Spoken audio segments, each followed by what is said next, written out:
La la la la la. La la la la la. Testing 1, 2, 3, 4. All right. I think we got some audio.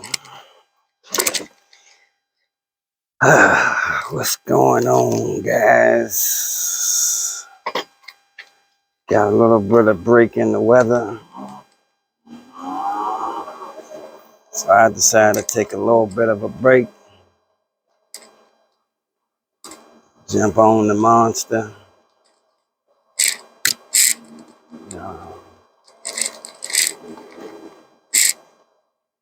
Do a little bit of ride.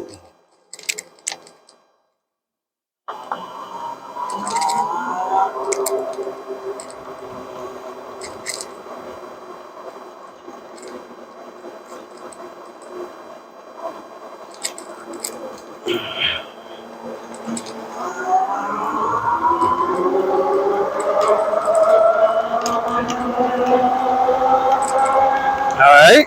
We're going to have to put this, wait a minute, my necklace up as it is hitting my microphone and some other things.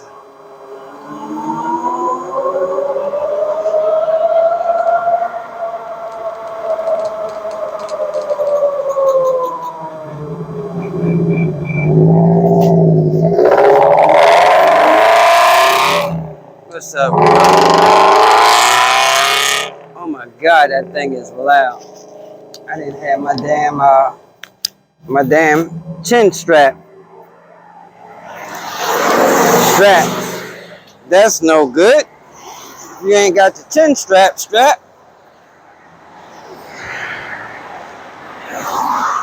Looks like my camera's crooked. My rear view. So let's take care of that too. All right.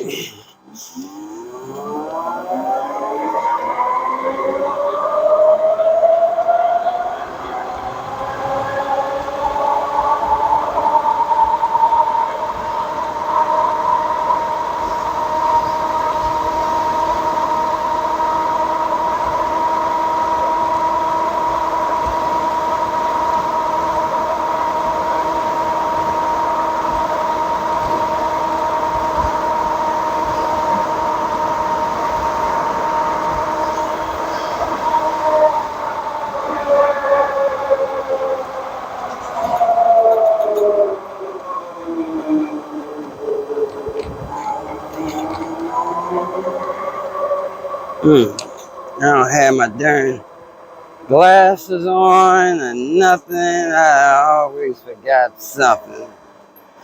And I realize that now because I am crying.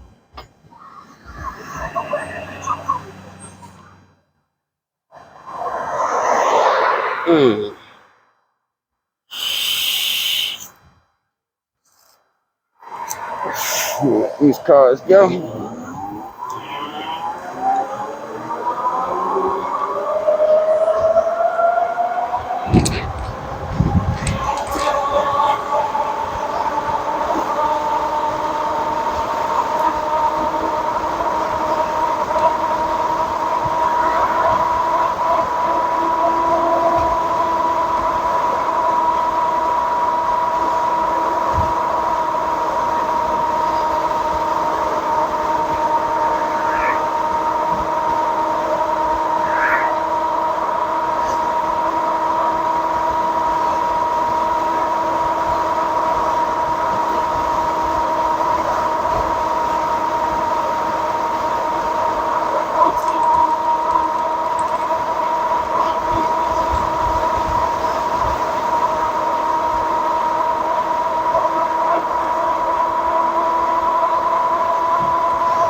I'm a big kid now.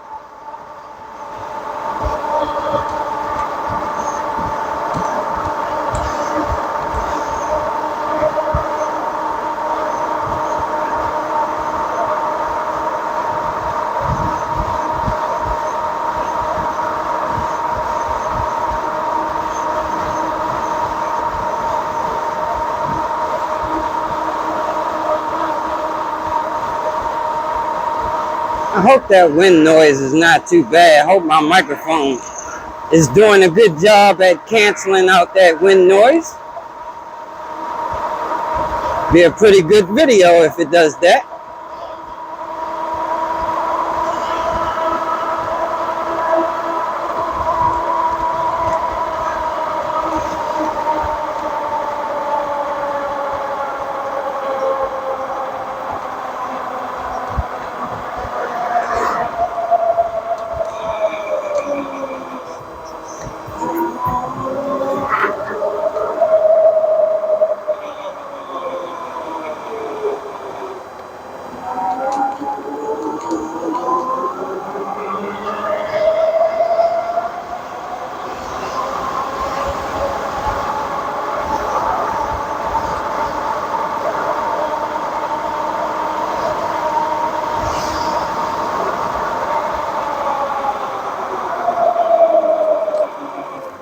You know what?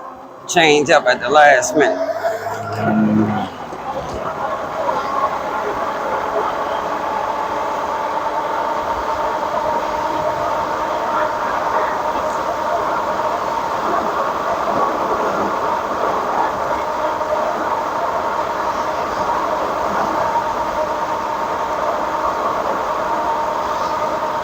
Not too bad of a day today.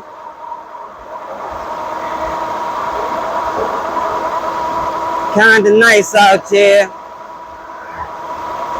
Not too hot, not too cold.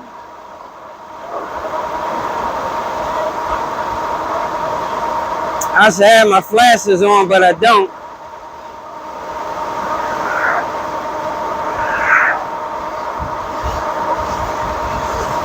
My rear camera is still crooked.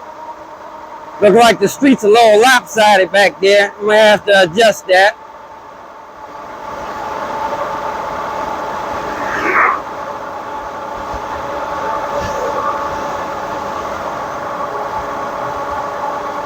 Had my first troll messing with me today. You know, that's to be expected. They said you're gonna have trolls. You know,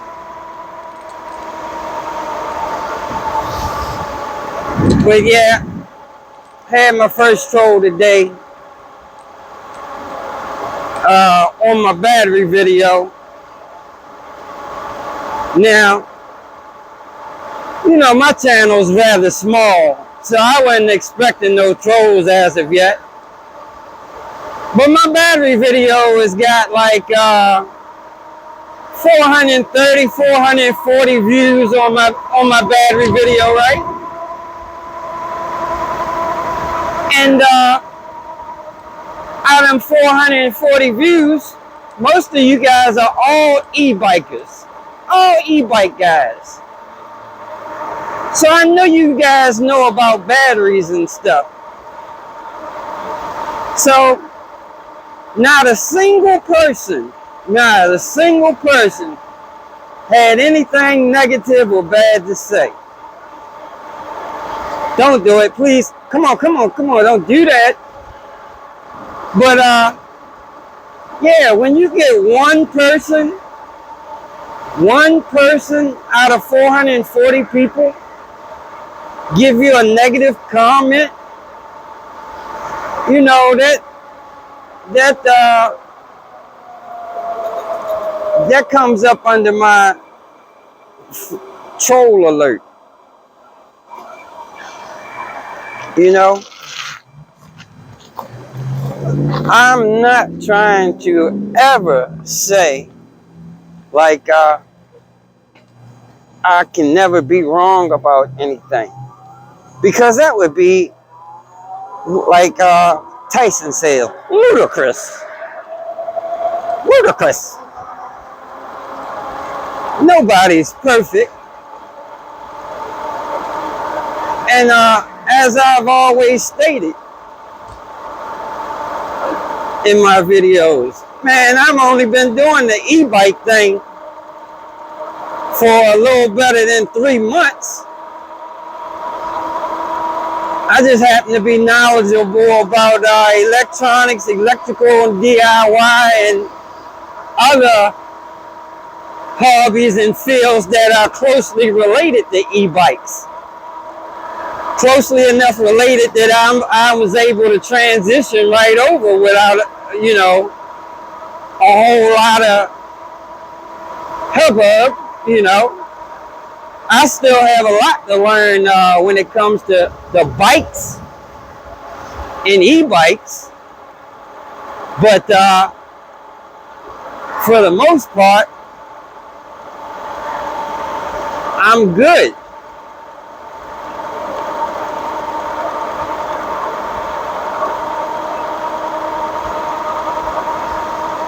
Or it's not going to take me long to get up to speed, to be real proficient at this e-bike stuff, you know? And like I say, this is my first e-bike, my first modified e-bike. That I spent any time on, you know? But there's no doubt in my mind, that I'm going to be beast mode when it comes to this e-bike stuff, man, because I've always been a beast mode in my field. Now, I'm not bragging, but yes, I'm very confident when it comes to electrical and electronics, man. This is what I do. I've been doing it for over 30 years. So I should be. I mean, there's other stuff, man, I might not know diddly squat about.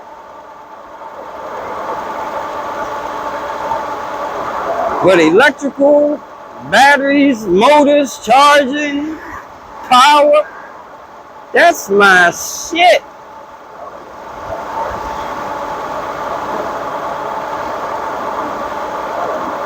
Anyway.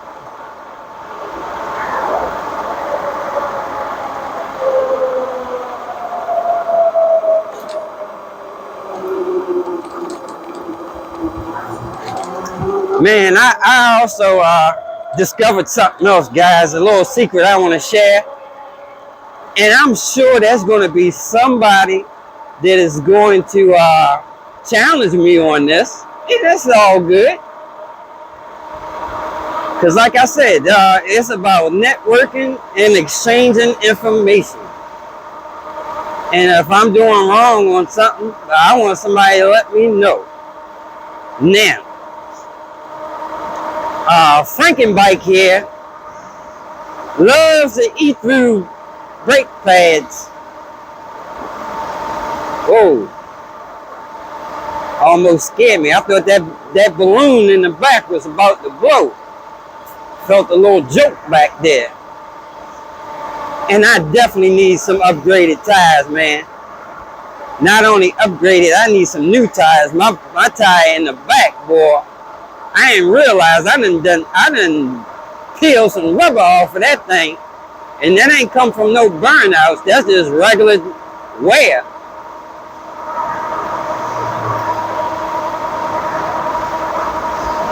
Feel like I'm hollering, but oh shit, that car scared the death out of me. I gotta pay attention.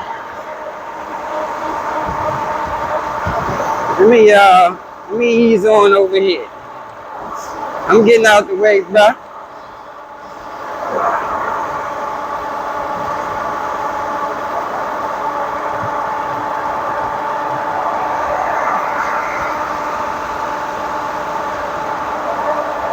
Y'all fellas going kind of fast on this road. Exceeding my limits.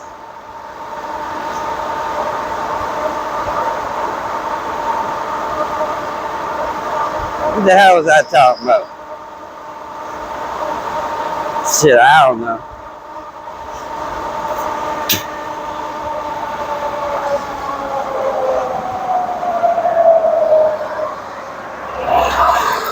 Whew, I'm glad I got out of the way of that damn thing.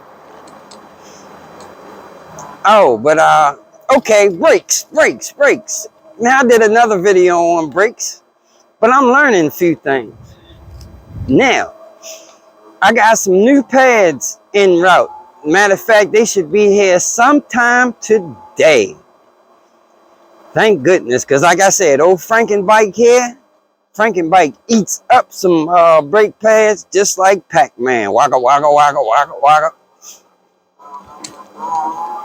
And that's because the regen I have on this bike only kicks in when it's down around 50 or 60%. I told you I don't have no control over that. This controller that I'm running right now ain't programmable. Oh man, that's something else I gotta tell y'all too. But anyway, and let me stop jumping all around. But because I don't have any control over the regen, when I get down to 50 or 60% and the regen kicks in, man, it's something wonderful. But until then, man, and I'm just depending on these single piston brakes, this thing chomps up some brake pads, and it's kind of my fault for one, because I bought the cheapest pads that you can buy on Amazon. Y'all know I'm cheap. I told y'all I was cheap. I think I got like 8 pair of pads. Listen to what I'm saying. I got 8 pair of pads for like 11 bucks or something like that. So I knew they weren't the best pads. But anyway, yeah. So I'm wearing them out real quick. And like I said, I got a good set coming today. And they should be really good. Cause man, old Cheap Charlie here forked out like 15 bucks a pair for these pads, man. 30 bucks for 2 pairs of brake pads. Now I'm sure they got more expensive ones than that, but that's a shoe. Knowing that I got these other ones for 8 of them for 10 bucks last time. But anyway, I'm expecting a whole lot better quality out of these. They're supposed to be high temperature, low noise, and all that good stuff. And I'm supposed to get a lot of long lasting wear out of these things. And not only that, I learned how to burn your pads in. Because last time I just was slapping them on my e-bike. And like I said, I'm not super knowledgeable about every aspect of this e-bike stuff, but I'm getting there. And I know now as far as brakes, because I had it all twisted. I thought that having my rotors nice and shiny and smooth was the best thing, you know, because I'm thinking that would keep my pads from getting worn down like in a car. You know, when your rotors get all chewed up in the car, man, they eat your brake pads up real quick. So I'm thinking that's going to be the same as far as these bikes. And come to find out, that's complete opposite. Because if your rotors are shiny and completely smooth, they end up making your brake pads shiny and smooth. If you take off your brake calipers and if you ever look at your pads and they have like a very shiny glassy looking film to them, that's not how they should look. When yeah, I did my homework now. When you first put some pads on, you're supposed to, they're called bedding them, bed them, meaning burn them in.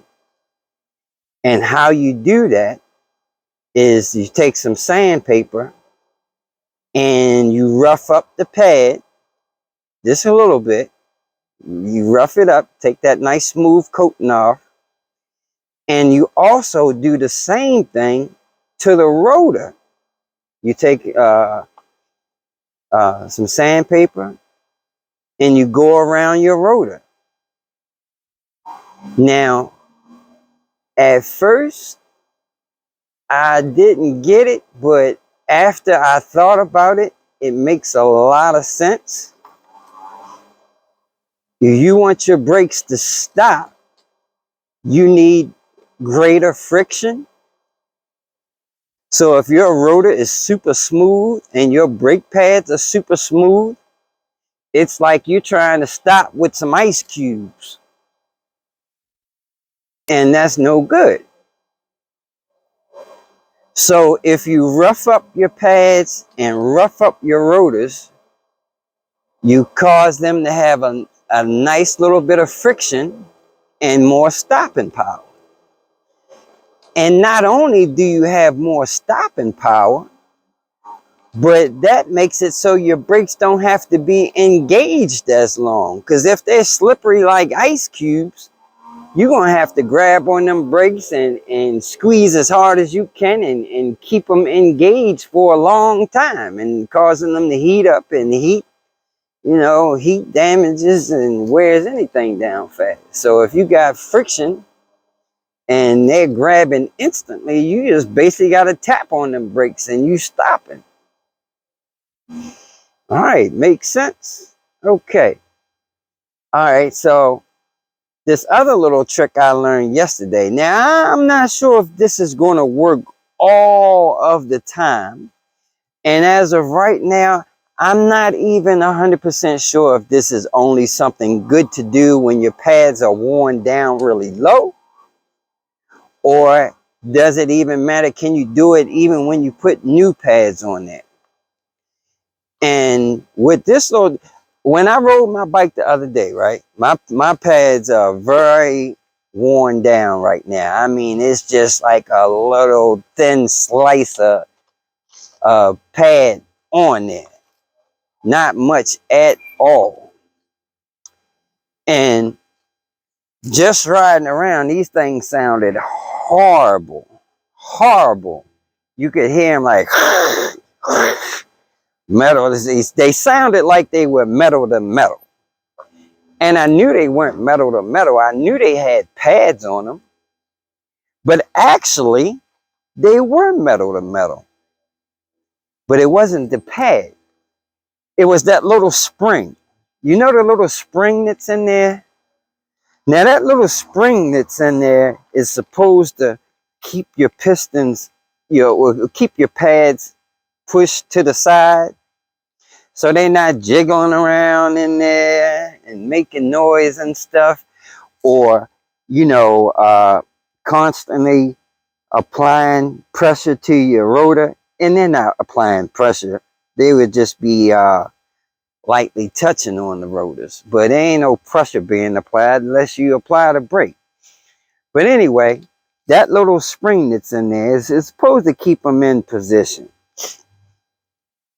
Okay, so what I did was I removed that little spring. I took the little spring out just to see, how it would respond. And I got a really good result. By taking that little spring out of there, man, that got rid of the noise.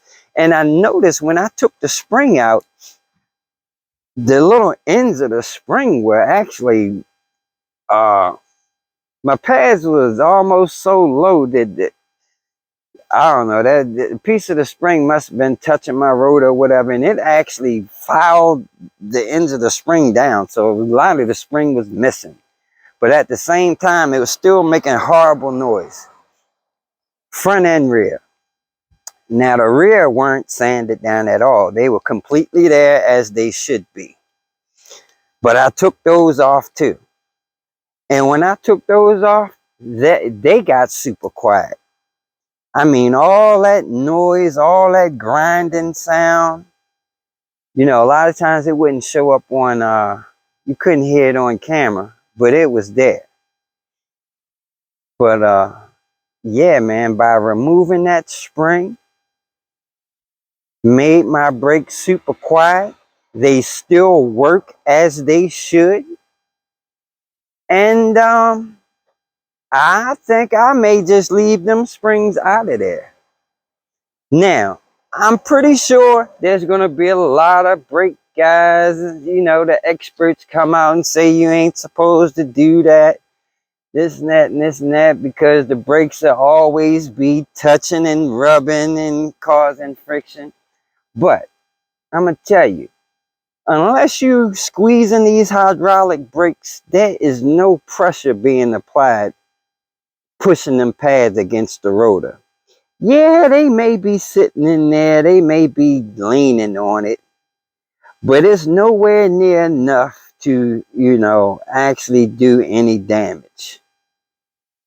Trust me. Now, like I said, I'm only saying that may only be because my pads are worn down and there's not a lot of pad. Now I'm going to have to test that when there's some meat on the pad and see if that still works. So when them pads come today and they got a whole bunch of meat on them, that may change up everything. But I don't see that happening. Not only that, them little springs that they give you to put in there to keep them brake pads in place, man, they ain't got much spring to them, to be honest. Now, I could see if they were really stiff and really had a lot of, you know, spring to push the pads outward. But if you mess with them little springs, man, I mean, they might as well not even be there like they aren't now. You know what I mean?